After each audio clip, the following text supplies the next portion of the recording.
की दुनिया के दोस्तों, आप सभी को मेरा यानी हेमंत कुमार का प्यार भरा नमस्कार, आदाब, सत श्री अकाल। कैसे हैं आप लोग? मैं उम्मीद करता हूं आप लोग अच्छे होंगे और अपनी जिंदगी का निर्वहन बड़ी ही खूबसूरती के साथ कर रहे होंगे। मैं हूं आपका दोस्त, आपका होस्ट हेमंत कुमार। आज मैं बात करूंगा अपनी जो बात मेरी कल अधूरी रह गई थी उस बात से आगे।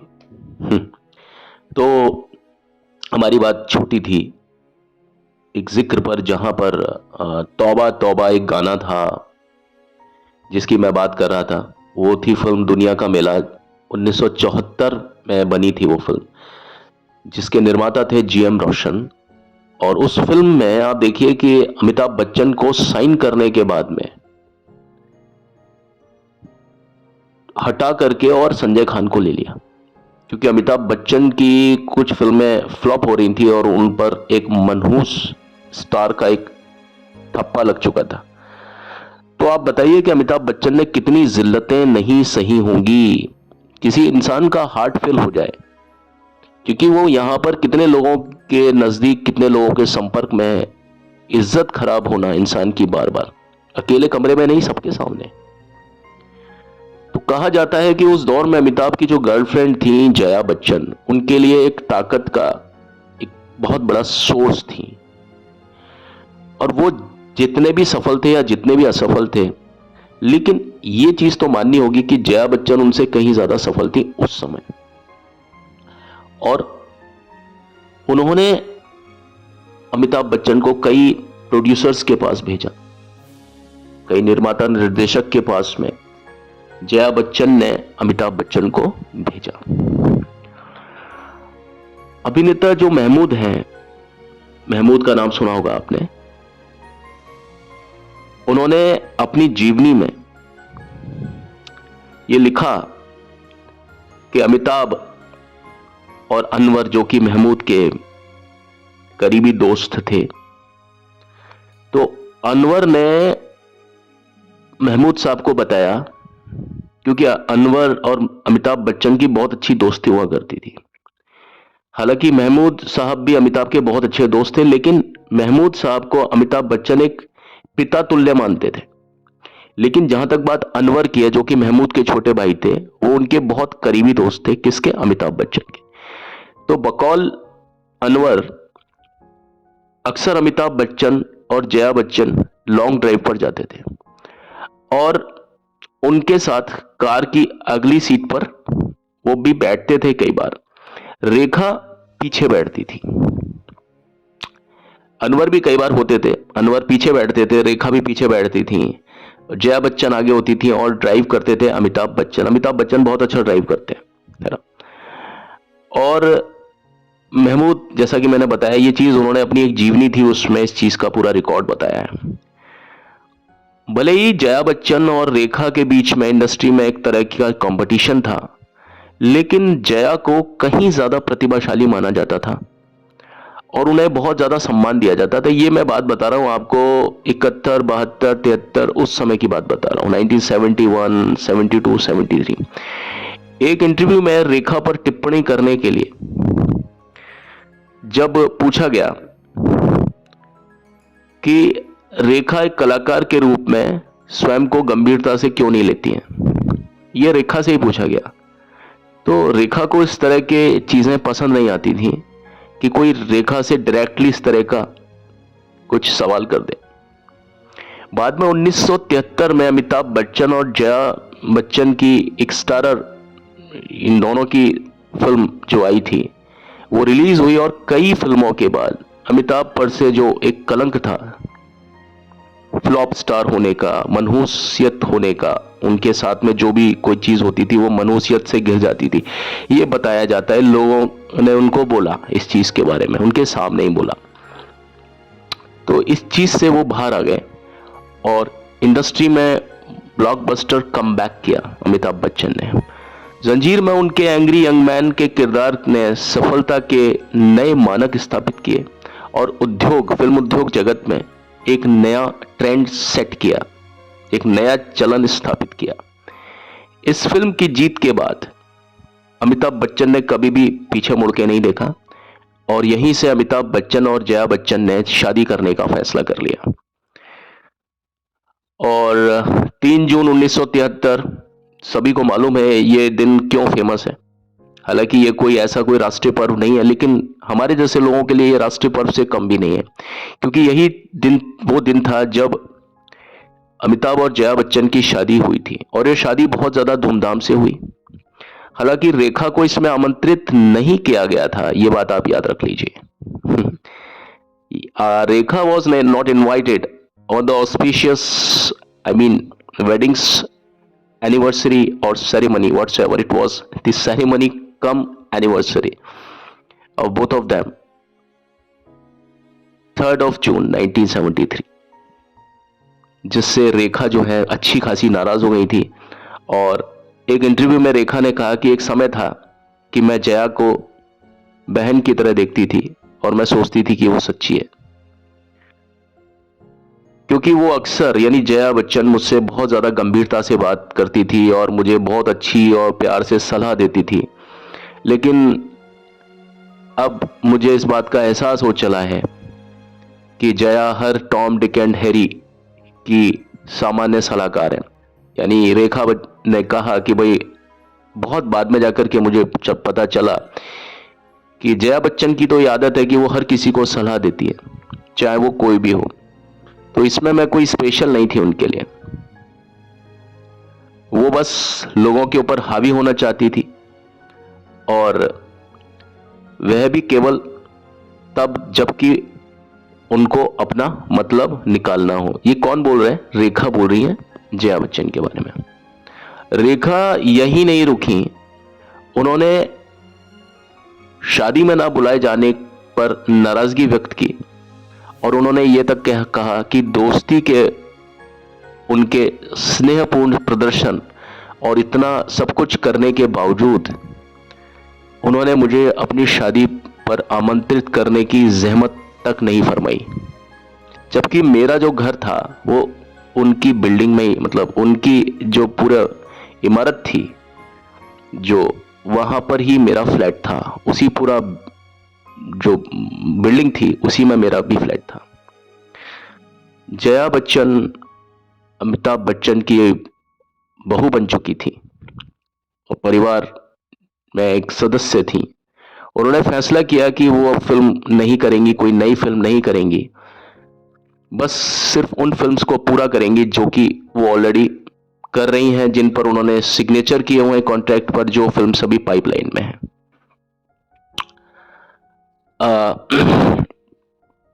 अब देखिए, फिल्म निर्माता दुलाल गुहा की इस समय जो फिल्म आ रही थी 1972 में जो रिलीज हुई थी राजेश खन्ना के साथ में, एक फिल्म थी उसका नाम था दुश्मन, और धर्मेंद्र और शत्रुघ्न सिन्हा के साथ दोस्त जो फिल्म थी 1974, वो इस फिल्म को बना चुके थे।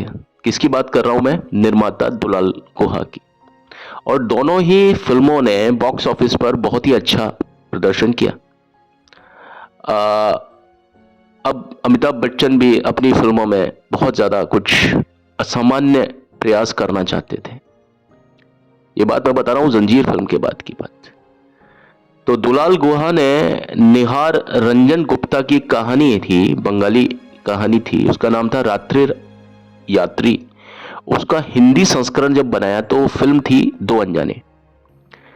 दो अनजाने फिल्म आई थी 1976 यानी 1976 में बनाने का उसको फैसला लिया गया। और ये जो कहानी थी ना, ये कहानी आधारित थी एक लड़की की जिंदगी पर, और वो लड़की बहुत ज्यादा एम्बिशियस होती है, बल्कि वो हाईली एम्बिशियस होती है, एक महत्वाकांक्षी लड़की की कहानी थी जिसके सपनों में दम था, लेकिन उसकी शादी एक मध्यम वर्गीय क्लर्क से कर दी जाती है, और उसके पति का एक अमीर दोस्त जो कि प्रेम चोपड़ा रहे होते हैं, उसे लालच देता है, उस औरत को लालच देता है जिसके सपनों में दम था और वो बहुत ज्यादा महत्वाकांक्षी थी। तो वो उसकी साइकोलॉजी को पकड़ करके उसको लालच देता है, और अमिताभ बच्चन जो कि उनके पति बनते हैं, यानी रेखा के जो कि महत्वाकांक्षी लड़की होती है, उसको चलती ट्रेन में धक्का दे देते हैं। तो सीन एक बड़ा अजीब सा सीन है, बहुत रोना आता है उस सीन पर, जब अमिताभ बच्चन को वो यारी दोस्ती में ला करके ट्रेन के फाटक तक लेकर के आते हैं प्रेम चोपड़ा, उनको बात में उलझा करके किसी बात पर उनको कुछ ऐसे ही एग्रेसिव कर देते हैं, और पूरे इस पूरे रॉ में वो अमिताभ को धक्का दे देते हैं। अमिताभ बच्चन बच जाते हैं और बाद में एक विश्वासघात जो होता है उनके साथ में, जो पत्नी ने विश्वासघात किया होता है, और जो उस कैरेक्टर ने, यानी जो अमीर ज़्यादा जो होता है उसमें, जो प्रेम चोपड़ा साहब ने उस कैरेक्टर को निभाया है, उससे बदला लेने के लिए वो फिल्म में वापस आते हैं। मुख्य भूमिका के लिए अमिताभ बच्चन को इस फिल्म में साइन किया गया था, और दोस्त की भूमिका के लिए, जैसा मैंने आपको बताया था, कि प्रेम चोपड़ा साहब को साइन किया था। नायिका के चरित्र के रूप में स्पष्ट रूप से नकारात्मक कुछ तनाव थे उस फिल्म में, और उस भूमिका के लिए शर्मिला टैगोर और मुमताज को वो फिल्म पहले ऑफर की गई थी, लेकिन दोनों ने इसको अस्वीकार कर दिया था, ये सोच करके कि उन दोनों की छवि हमेशा के लिए खराब हो जाएगी। मैं किसकी बात कर रहा हूँ? शर्मिला टैगोर और मुमताज की। तो उन्होंने इस फिल्म के लिए ना कह दिया, और फिर बाद में रेखा से संपर्क किया गया। स्क्रिप्ट को जब सुनाया दुलाल गुहा ने, तो रेखा ने कहा कि दादा ये जो कैरेक्टर है ये तो पिशाचिनी है, ये तो राक्षसी है। तो दुलाल गुहा ने कहा कि ये एक महिला नायक है इस फिल्म की, उस पर केंद्रित है, और अगर तुम इस फिल्म में काम करती हो तो तुम्हें इस भूमिका के लिए बहुत ज्यादा याद किया जाएगा। ऑडियंस आपको इस भूमिका के लिए याद रखेंगे। अभी तक तो आपको किसी भी भूमिका के लिए याद नहीं किया जाता। तो उनके कहने पर और उनके रिक्वेस्ट करने पर रेखा में एक प्रभाव पैदा हुआ, और तब तक किसी ने भी उनसे किसी ऐसी भूमिका के आयामों पर गंभीरता से चर्चा नहीं की थी। यह पहली बार था जब दुलाल गुहा नाम के उस निर्माता ने रेखा से इस तरह से पहली बार उनको सीरियस एक रोल दिया था। और आप समझे कि दो अनजाने ही वो फिल्म थी जिसके बाद से रेखा का जो एक होता ना ट्रांसफॉर्मेशन, जो उनकी एक्टिंग में जो एक निखार आने वाली जो स्थिति थी, कि यहां से रेखा की जो सोच थी ना वो बदली, और इसके बाद से अमिताभ बच्चन का जब साथ रहा रेखा का, तो वो पूरी तरीके से ट्रांसफॉर्म होते होते होते होते होते होते वो सारी चीज दो अनजाने के बाद में मिस्टर नटवरलाल के बाद में फिल्म आई सुहाग, और ये सारी जो फिल्में थी आपकी, इसके बाद में रेखा पूरी तरीके से टर्न हो गई। क्योंकि अब तक फिल्मों में ज्यादातर क्लीवेज, जहां पर कपड़े थोड़े खुले होते हैं, और वो क्लीवेज और चमकदार गाने, और उनमें जो पैल्विक मूवमेंट्स और घिसे पीटे जो रोमांटिक जो सीन होते थे, जिनकी ज़रूरत होती थी चाहे नहीं होती थी, उस तरह के सीन्स के लिए रेखा को रखा जाता था।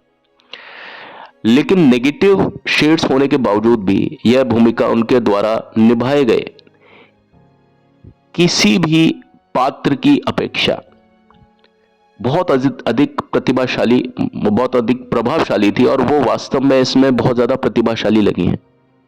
हालांकि एक रिस्क था रेखा के लिए, क्योंकि उन पर अब यह दबाव था कि अगर यह फिल्म हिट हो जाती है तो उनके पास में सिर्फ नेगेटिव रोल्स ही आएंगे, यानी नकारात्मक चरित्र चित्रण के रोल्स ही करने के लिए आएंगे, कि भाई सब लोग यही कहेंगे कि आप लोग इसी तरह के रोल कीजिए, आप इसी तरह के रोल कीजिए। तो अब देखिए रेखा लेकिन अंततः मान गई, उन्होंने समझा कि भाई इस फिल्म से मुझे कुछ ऐसी एक पहचान मिल जाएगी कि जिस पहचान की रेखा को तलाश थी।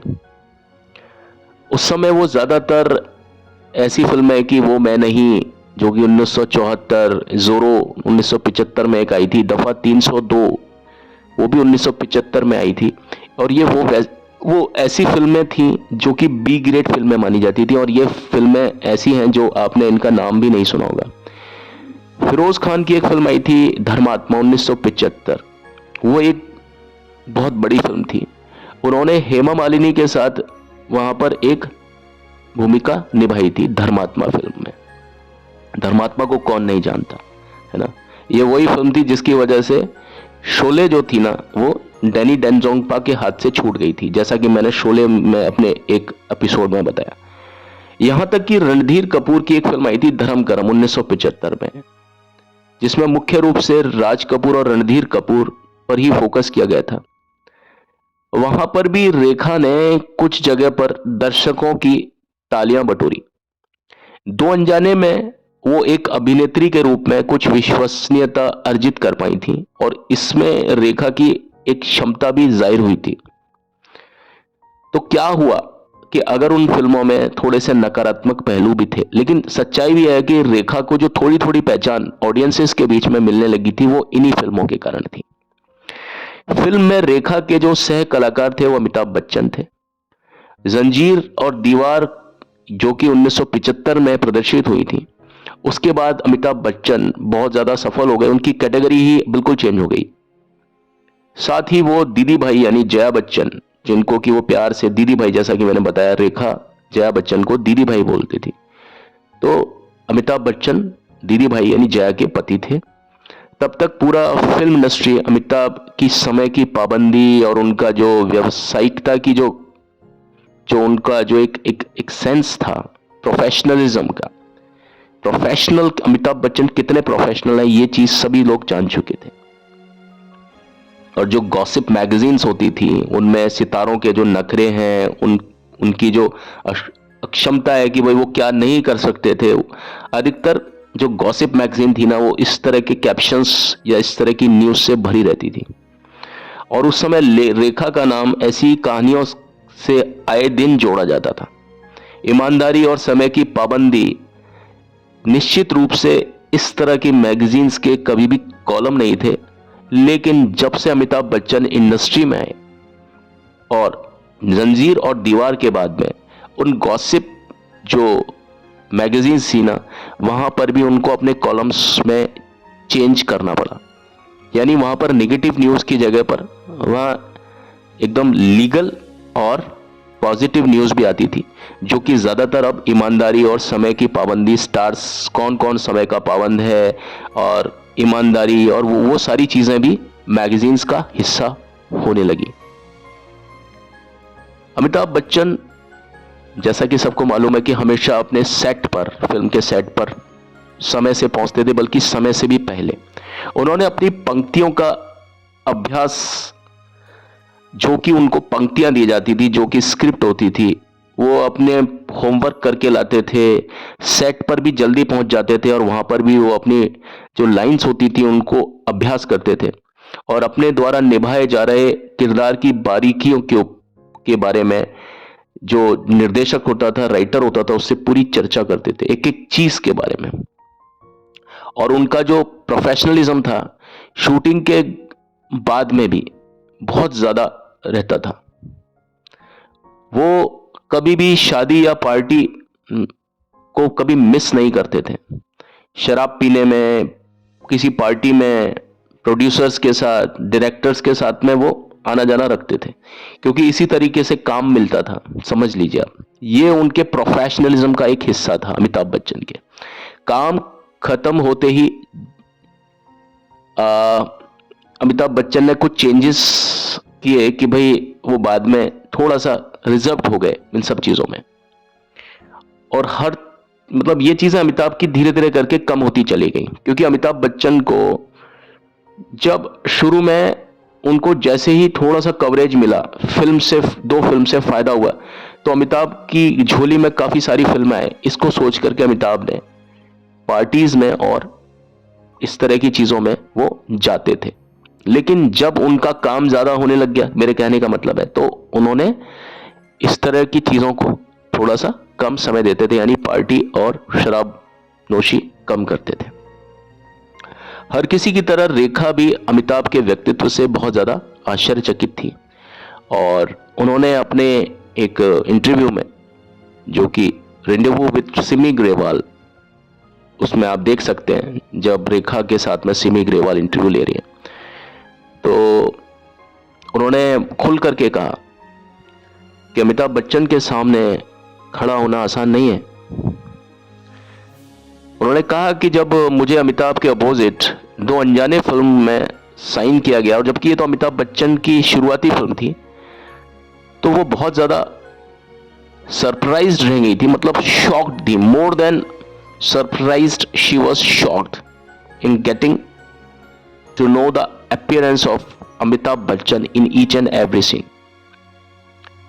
दीवार में जो एंग्री यंग मैन के उनका जो किरदार था अमिताभ बच्चन का, उसमें वो जिस गहराई से उस फिल्म में उन्होंने अपने किरदार की एक एक बारीकी को पकड़ा, उससे पूरी की पूरी जो इंडस्ट्री थी वो हतप्रभ थी।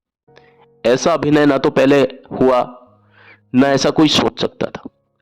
तो उस वक्त को भी याद करते हुए रेखा ने बताया कि दो अनजाने की शूटिंग के दौरान भी वो बहुत ज्यादा घबराई हुई थी, और उन्होंने हल्के फुल्के अंदाज में उस चीज को याद किया कि कैसे घबराहट के कारण वो अपनी लाइनें भूल जाया करती थी अमिताभ बच्चन के सामने। और अमिताभ बच्चन उनसे अक्सर कहा करते थे अपनी जो बुलंद आवाज में कि सुनिए जरा, डायलॉग याद कर लीजिएगा। हाँ, अमिताभ के समर्पण और ईमानदारी और व्यावसायिकता ने रेखा का दिल पूरी तरीके से जीत लिया था। अमिताभ की जो प्रेजेंस थी स्क्रीन पर at the time of shooting के समय पर, उस शख्सियत ने, उनके उस अभिव्यक्ति ने रेखा पर पूरी तरीके से अपना जादू कर दिया था, और उसका प्रभाव बाद में सभी के सामने स्पष्ट रूप से नजर आया। इसे अमिताभ बच्चन प्रभाव कहें या कुछ भी, लेकिन रेखा ने अब कुछ ऐसा करना शुरू कर दिया था जो उन्होंने अब तक के जीवन में कभी किया ही नहीं था। वो दो अनजाने के सेट पर सुबह 6 बजे पहुंच गई, या पहुंच जाया करती थी अक्सर, जबकि रेखा के बारे में यह चीज सोचना भी असंभव था। और रेखा का जब रवैया, जब हर कोई देखता था फिल्म से जुड़ा हुआ व्यक्ति, तो बहुत ज्यादा आश्चर्यचकित हो जाया करता था। रेखा में सिर्फ यही बदलाव नहीं था, इतना ही बदलाव नहीं था, बल्कि रेखा में कुछ ज्यादा ही बदलाव आ गया।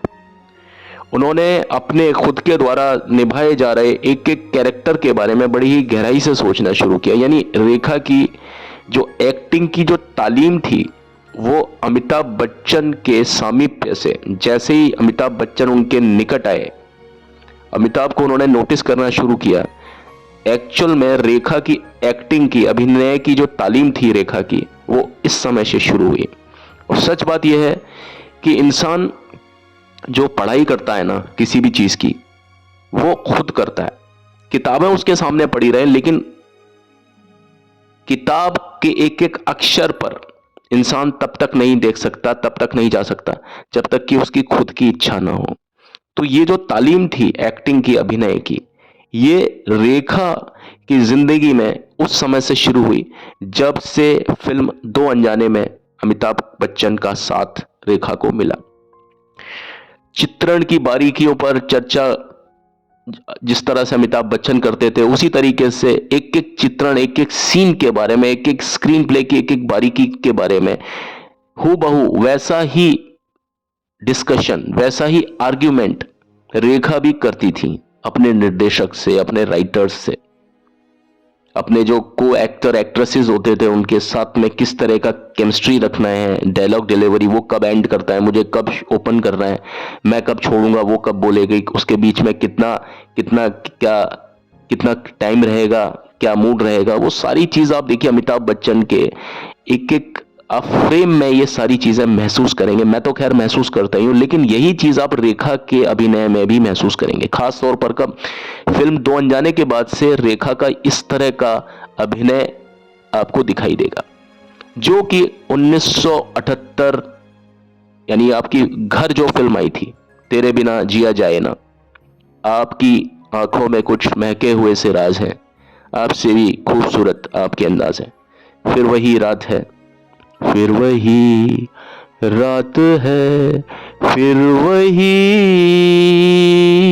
रात है ख्वाब की, हो रात भर ख्वाब के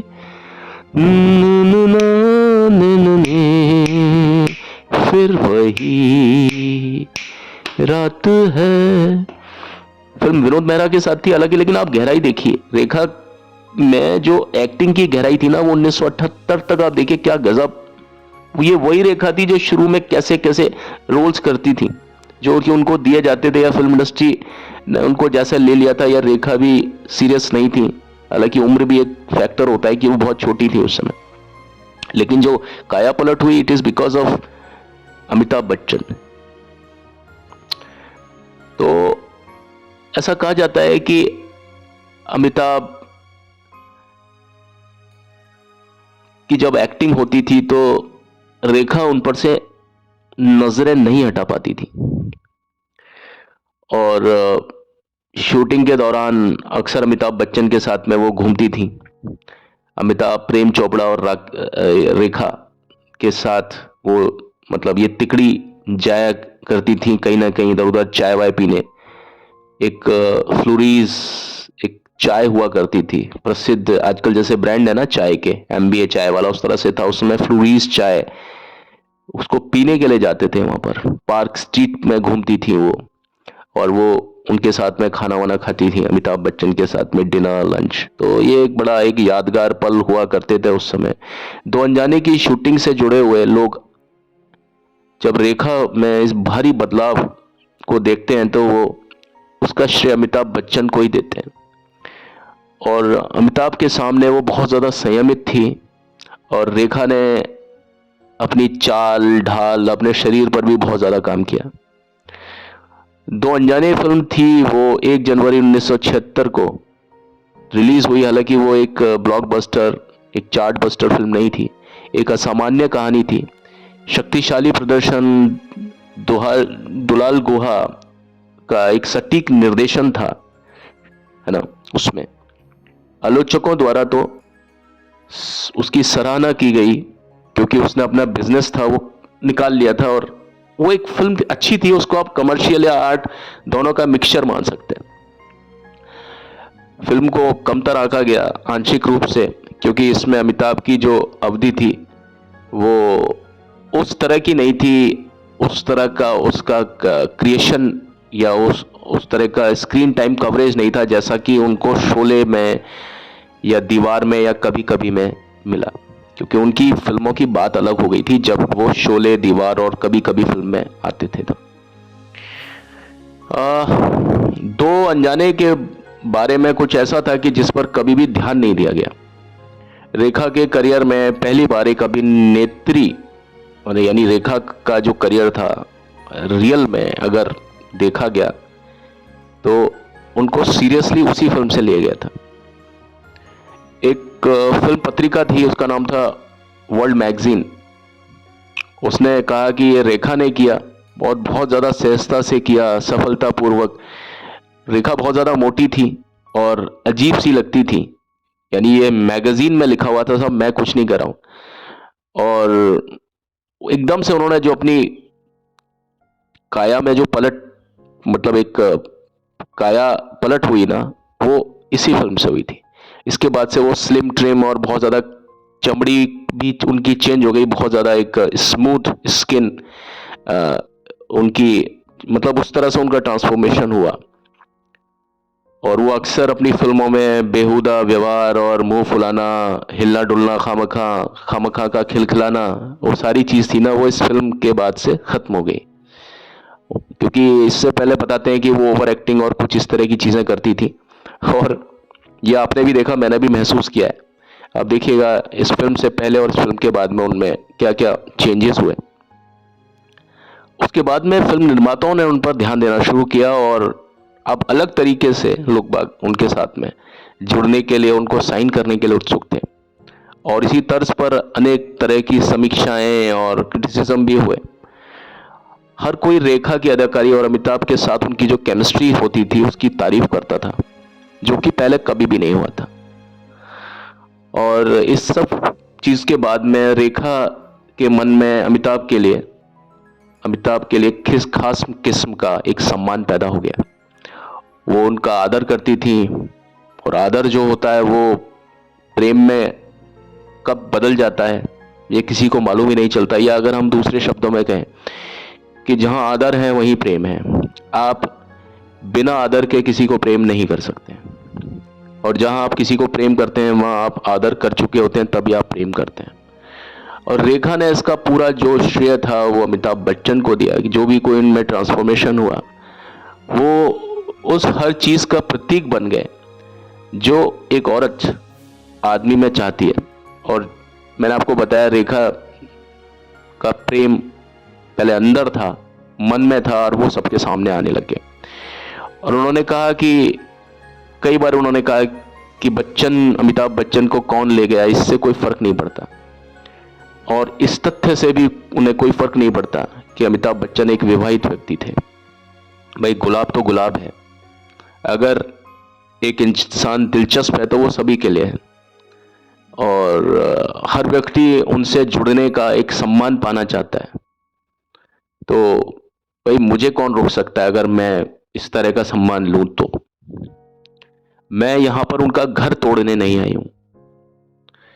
सिमी ग्रेवाल के शो में भी उन्होंने कहा कि मैं यहां उन कम इंसानों में से एक बन के आई हूं जो बस उनकी एक झलक पा सकती है, और उस झलक को पाकर के खुद को खुश महसूस कर सकते हैं। तो सुपरस्टार यानी अमिताभ बच्चन ने रेखा को पूरी तरह से अपने दिल में इस तरह से उतार लिया था। लेकिन इस तरह की बातों पर कभी भी अमिताभ बच्चन ने कोई ऑफिशियल रिमार्क या आधिकारिक टिप्पणी कभी भी नहीं की। चलिए आज की वीडियो में इतना ही। अगली वीडियो में मैं आपके समक्ष एक और अपना एक परिप्रेक्ष्य लेकर के फिर से आपकी सेवा में हाजिर होता हूं। तब तक के लिए मुझे आज्ञा दीजिए। अभी तो चलता हूं, लौट के मिलता हूं, लेकिन प्लीज मेरा एक रिक्वेस्ट है आपसे कि मेरे चैनल को लाइक शेयर सब्सक्राइब जरूर कीजिएगा। Thank you and have a nice day. भगवान आपको खुश रखे, आबाद रखे, मस्त रखे। Thank you, bye.